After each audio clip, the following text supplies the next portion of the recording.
Ya, pemirsa, masyarakat mulai terlena sehingga jumlah pasien COVID-19 bertambah. Bagaimanakah kapasitas tempat tidur rumah sakit rujukan pasien COVID-19? Kita sudah terhubung dengan Dr. Erlina Burhan di Rumah Sakit Persahabatan Jakarta. Selamat siang, Dr. Erlina.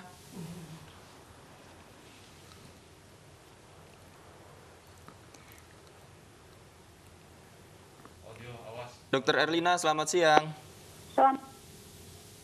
Iya, dokter, apakah betul saat ini justru kapasitas di rumah sakit untuk pasien COVID-19 justru kembali meningkat, dokter? Seperti apa, dokter? Ini saya tidak lengkap menangkap pertanyaannya karena putus-putus, tapi saya perkirakan Anda menanyakan tentang kondisi bed occupancy rate di rumah sakit ya? Betul, dokter Erlina, betul. Oke, ya. Jadi memang untuk rumah sakit tempat saya bekerja, Rumah Sakit Persahabatan, terjadi sedikit penurunan untuk ruang isolasi biasa.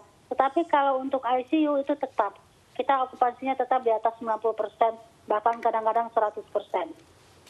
Baik, apakah ini artinya pasien COVID-19 yang tanpa gejala itu menurun?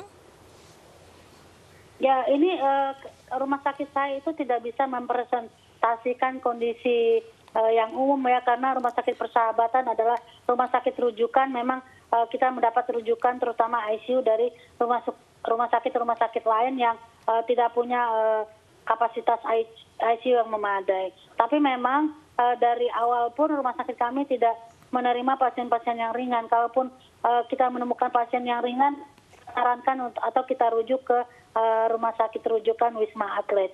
Ya, tetapi memang terlihat sekarang penurunan sedikit untuk yang ringan, artinya kami tidak banyak merujuk lagi, jadi bahkan mungkin tidak ada juga kasus-kasus yang ringan yang datang, mungkin karena rumah sakit lain juga banyak yang buka, begitu ya. Ya. Tetapi kalau secara umum terlihat bahwa yang ringan itu sekarang sudah menurun insidensnya. Dokter Erlina, sejak kapan ini peningkatan okupansi ini terjadi di rumah sakit? Perlukan ICU itu tetap banyak dan kita tetap penuh. Baik, Dokter Erlina, sejak kapan ini peningkatan atau penurunan okupansi di rumah sakit ini sempat terjadi? Karena kita ketahui beberapa saat yang lalu juga Jakarta sempat PSBB. Apakah ini cukup berpengaruh signifikan, dokter? Ya, sebetulnya sih sejak Agustus sampai Oktober itu kan meningkat terus ya. Tapi kemudian akhir-akhir Oktober terjadi penurunan sebetulnya. Kenapa saya bisa mengatakan menurun? Biasanya yang antri untuk masuk ICU Persahabatan itu cukup panjang, tapi sekarang tidak demikian, tidak terlalu panjang, tetapi memang tetap bed okupansinya tetap tinggi.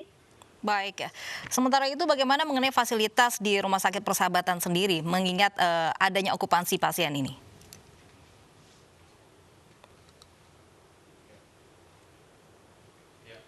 Dokter Erlina? Ini terputus ya, saya tidak mendengar pertanyaannya. Baik, Dokter Erlina masih tersambung bersama kami, dokter? Iya, sekarang terdengar, tadi tidak terdengar. Baik, dokter, terkait fasilitas di Rumah Sakit Persahabatan untuk mengatasi okupansi pasien ini seperti apa? Ya, kalau fasilitas untuk ICU kita cukup memadai ya. Akan tetapi memang kalau dipaksakan untuk menambah ventilator, itu ada dampak kepada kami harus juga menambah SDM. Jadi harus ada tenaga-tenaga yang terlatih untuk bisa melakukan pelayanan setara dengan ICU tersebut. Jadi sebetulnya kalau untuk fasilitas kami sudah cukup. Baik, terima kasih Dr. Erlina Burhan sudah bergabung bersama kami di iNews Siang.